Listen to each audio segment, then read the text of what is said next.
Once again, the squirrels have eaten all the seed cakes. But you know what? I don't have to buy them because I can make them.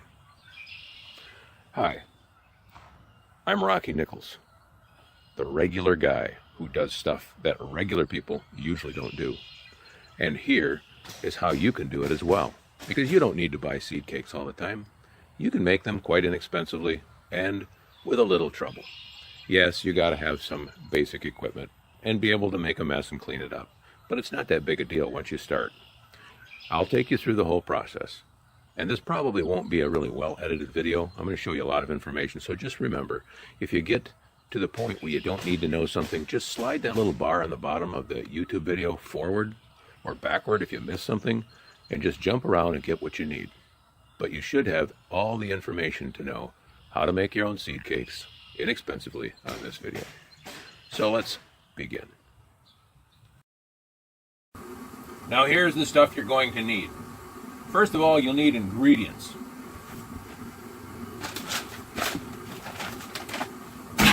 Seed, for sure. Corn. That happens to be some old popcorn that went bad. Peanuts. You can buy these in bulk, fairly cheap. And this just happens to be some old cornmeal that I had sitting around. Birds don't usually eat the cornmeal, but it helps when we make the cakes to thicken everything up. And a real bonus is to buy these freeze-dried mealworms. They're about 10 bucks a pound at Walmart, and they attract birds that eat insects. You have to make sure that you use these in only the clear lard-based seed cakes, and I'll show you that in a minute. So let me get this out of the way. And the real key ingredient is this: lard. Sounds like a pirate. Pardon me, lard, while I get on board the ship. Lard, not the same thing. This is kind of like boiled down beef fat or something like that. They call it rendering. I'm not sure how it's made, but it's almost pure fat. It's really nasty if you taste it. It's used for cooking in certain recipes, but it's becoming hard to get because not too many old school cookers are out there anymore, so they don't use lard so much. It's also used, I think, in making sausages. If you open up one of those dried sausages and you see little white flecks in there, those are usually chunks of lard.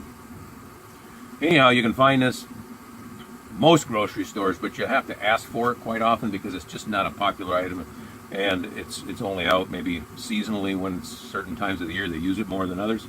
But if you get it on sale when it's like the old stuff going bad, buy that real cheap and buy the whole case, because as far as for seed cakes for birds, I don't think it is out of date very soon. So buy it as cheap as you can.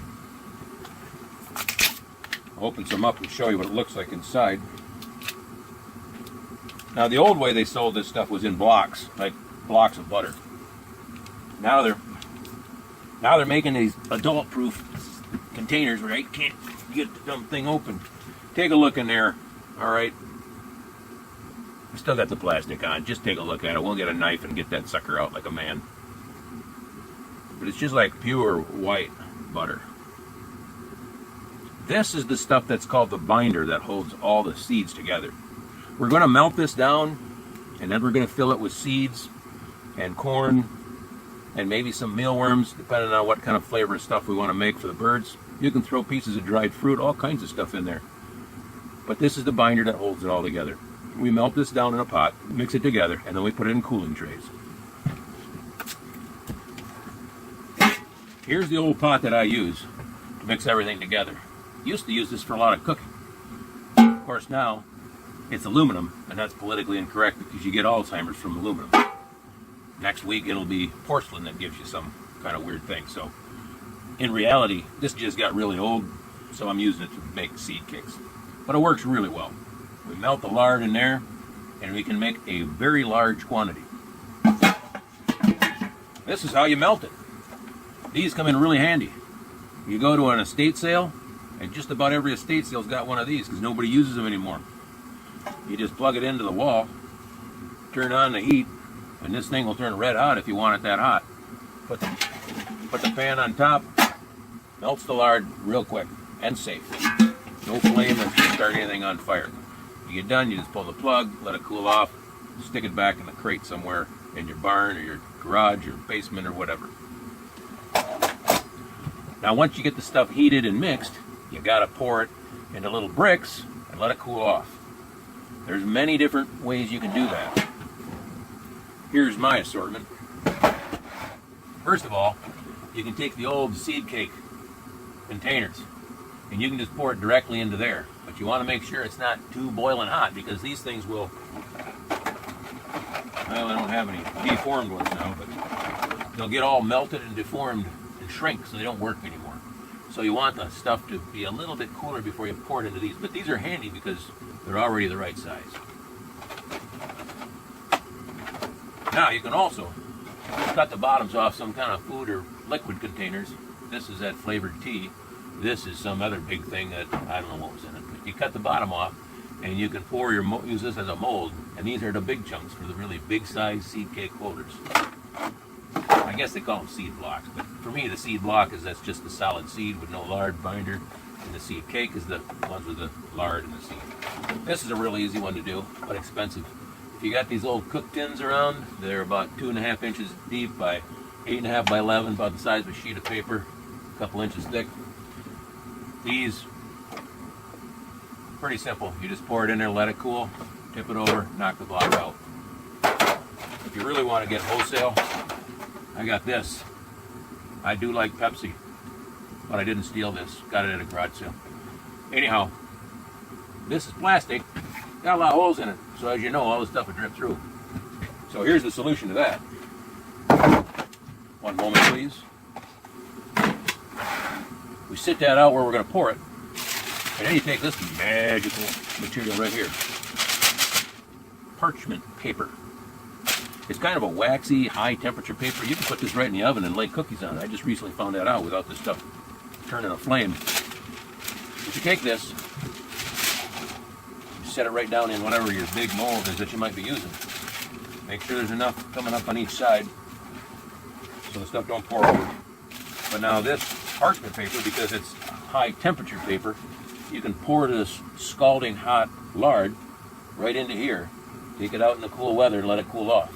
If it's not cool enough in the cool weather, you're going to have to put it in the freezer because it does take a pretty low temperature to get the stuff solid.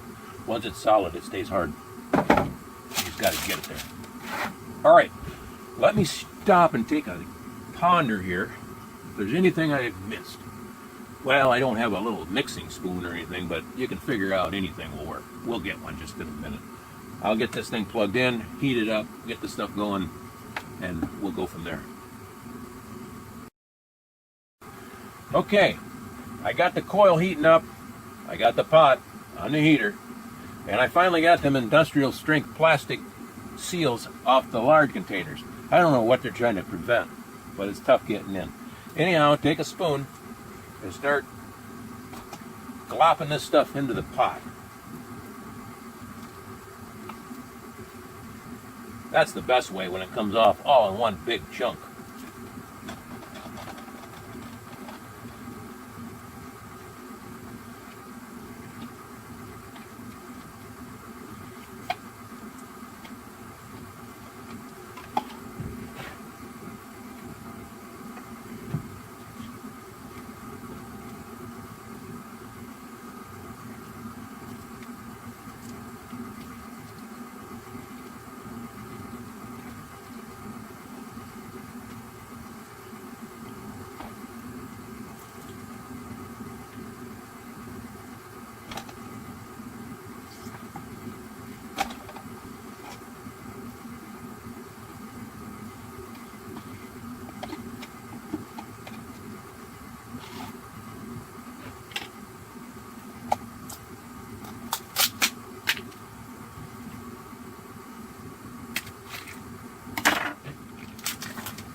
Here, I'll show you what it looks like.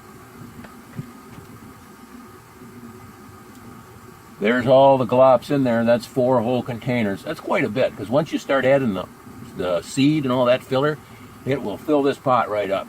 So now we just got to wait for it to melt.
Okay, it's just about all melted now.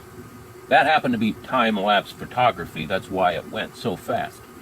Almost like snow melting on a hot spring morning. Didn't happen this year in Michigan. All right, next step is to mix the ingredients. All right, I'm having to scrunch down lower and lower now. Pro tip, when you buy seed to mix in this stuff, don't get the one that has sunflower seeds mixed in it. See all them black things? Those are sunflower seeds. They tend to float to the top in here. But this is all I got right now. It'll still work, just got to mix it a lot more. So be careful pouring it in, because this stuff is hot. It's like hot wax splashing on you.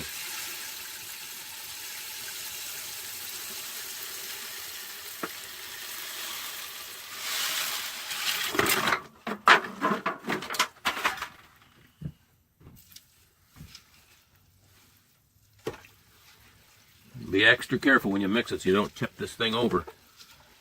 And try not to do this inside if you can help it.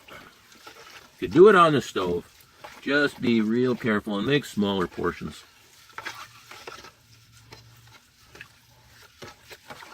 I have to mix it real good because the seed tends to cake up as you dump it in there, and you need to break it up so it's really good and bound together with the lard when it cools. But as you can see, all those black seeds are floating to the top.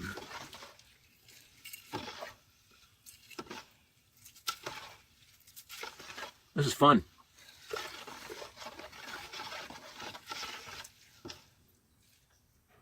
See right there, there's one of the seed clumps that you got to break up. Otherwise, they'll just fall apart when you get them into the seed block or cake, we're going to call it here. Okay, it's very liquid-like, so that means we got to add a lot more seeds.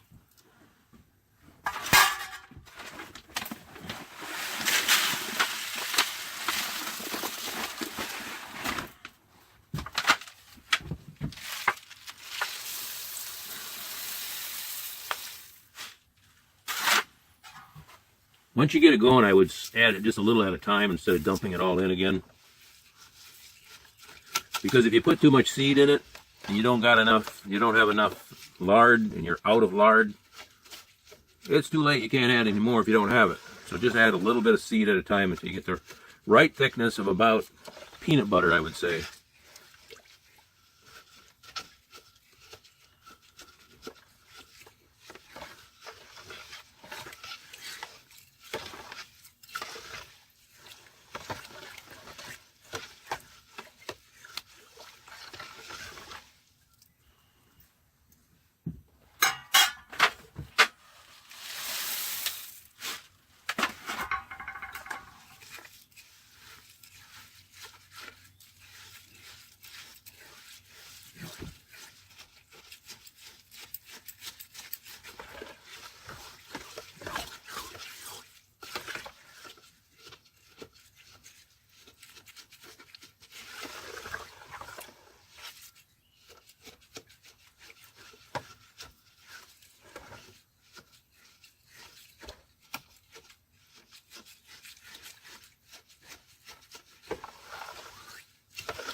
I'm going to add some peanuts just because I have them.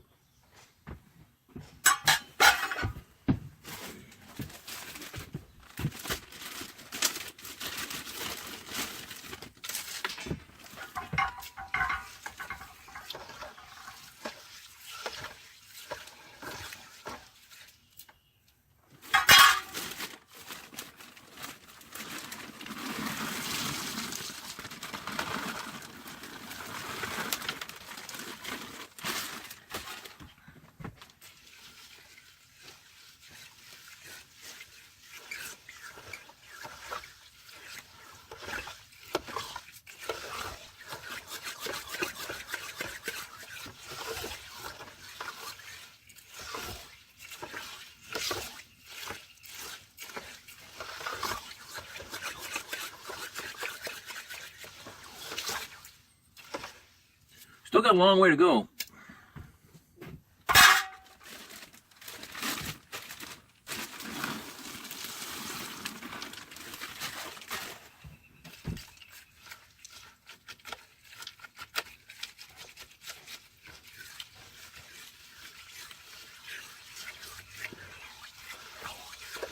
But it is getting a little bit harder to stir.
That seems just about right.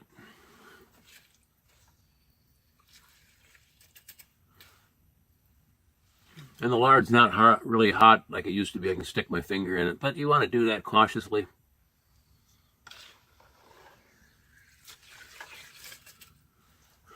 I think since I got the old ground up cornmeal, I'll dump some of that in just to make it thick, kind of like a mortar paste.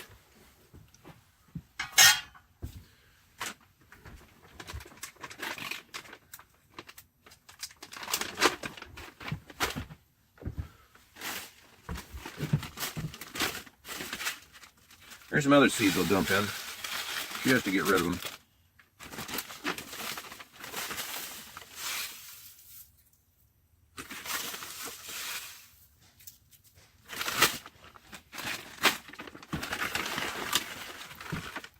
And I'll throw in some mealworms too.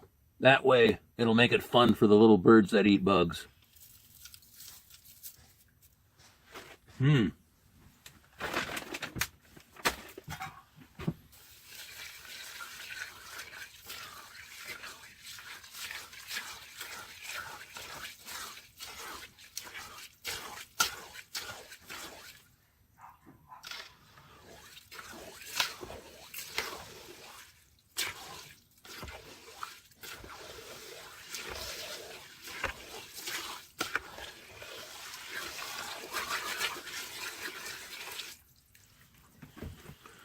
So you can see it doesn't look so watery anymore.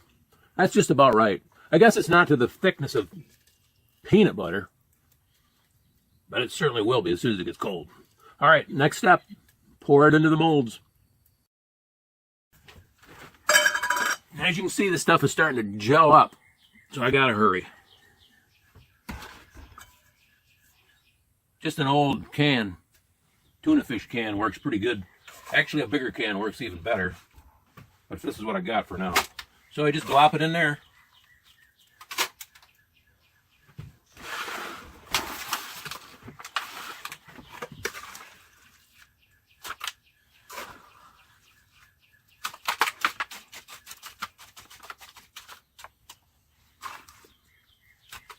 I glop it in and I smooth it out to about the thickness of those wire seed holders.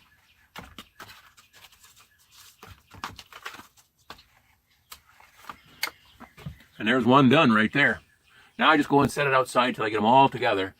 And then I put them in the freezer to finish them off. Once they're frozen, then they sit and don't melt in the seed holder. If you just let them cool at the room temperature, they never really get hard.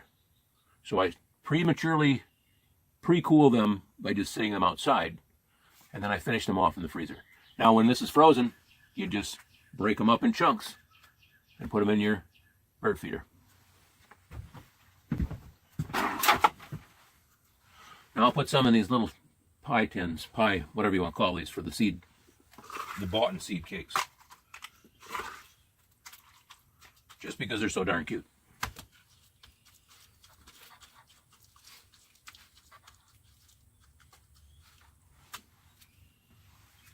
One done.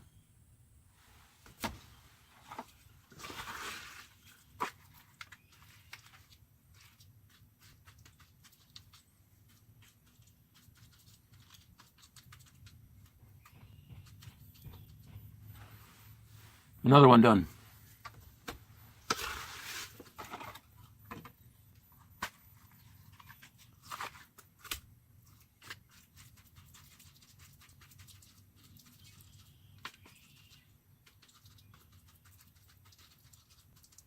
And another.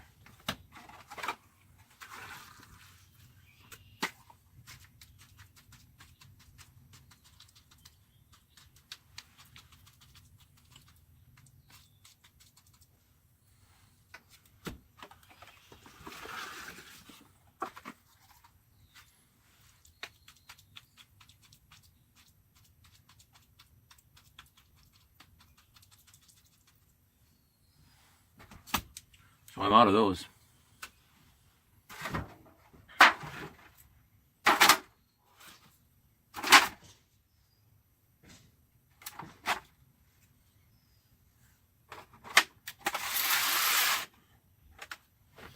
I'll set those just like that so I can carry them into the freezer. We're working our way up to the bigger stuff.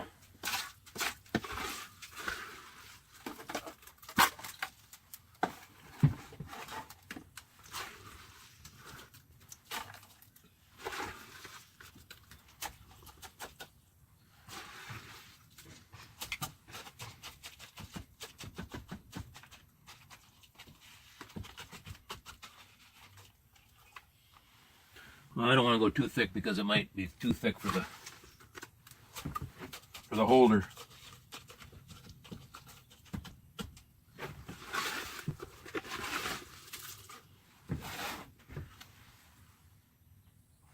I'll call that good enough. That's ready for the freezer too.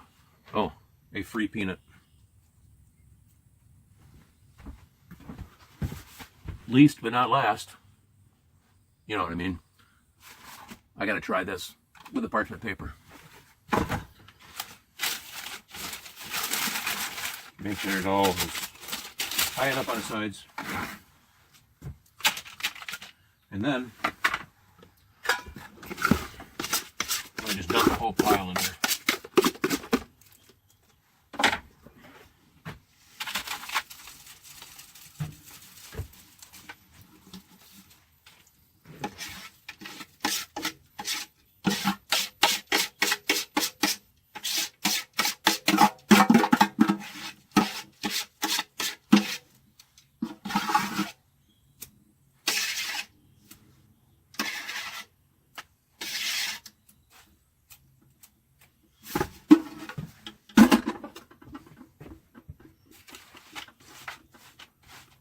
I don't have enough left to fill the whole bottom.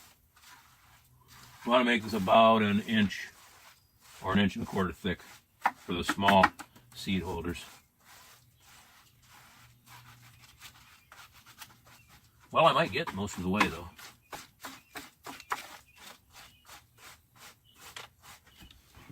This is fun too. Reminds me of being a kid playing with mud. Haven't done that in a long time. You know, in a way, there's some of these adult activities that you can do that just make you be a kid again, right? With no need for an excuse.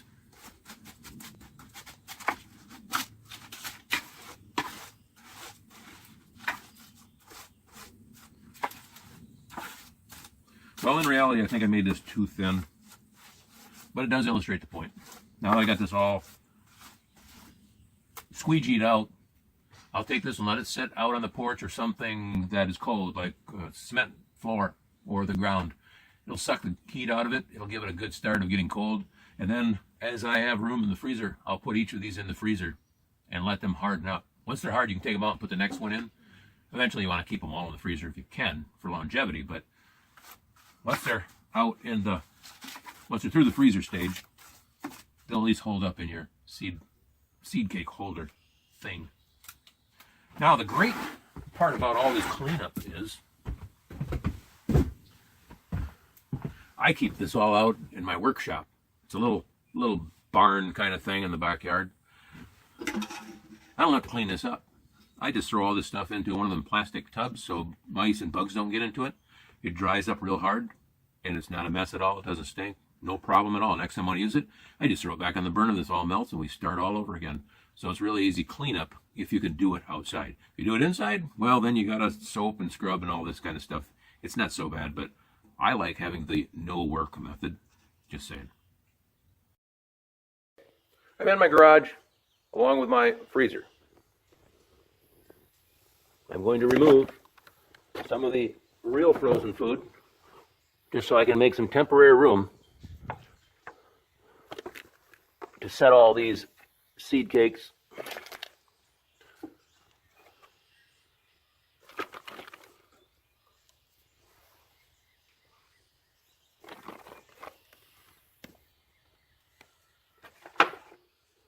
Make sure they're level. All right, those can all stay in there. I would say for maybe a half hour to an hour. And they can be pulled out and we can put them in the seed feeder. And then the next group of seed trays can go in there. We're almost done. Okay, it's been about 2 hours and I'm back and my hair's messed up. That's okay.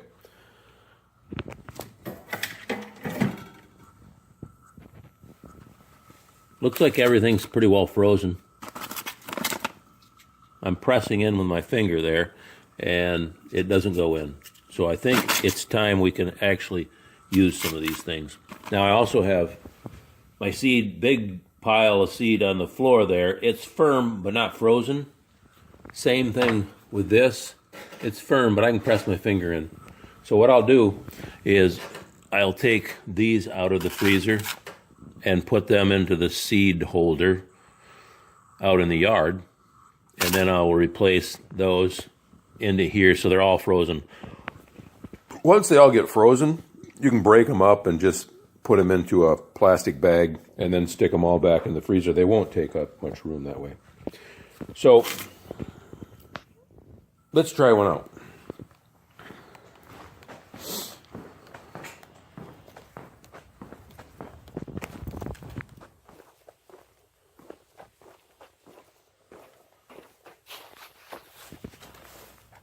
This is where I started. And now I got the seed cake. Let's see how it goes.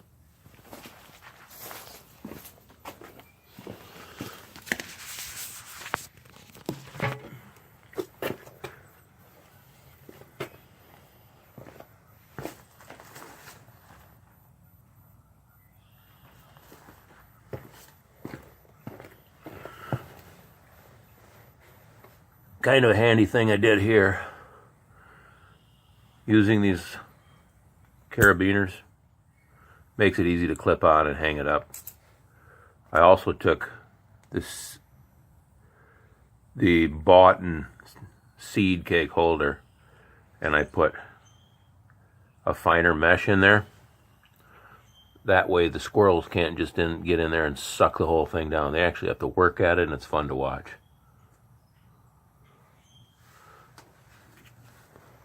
Just work that around the edges until it pops out.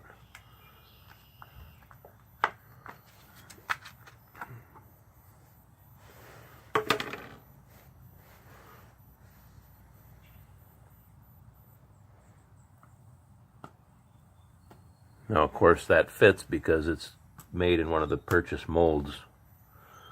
Make sure this little clip goes on to the side where the latch is. And we go hang it up.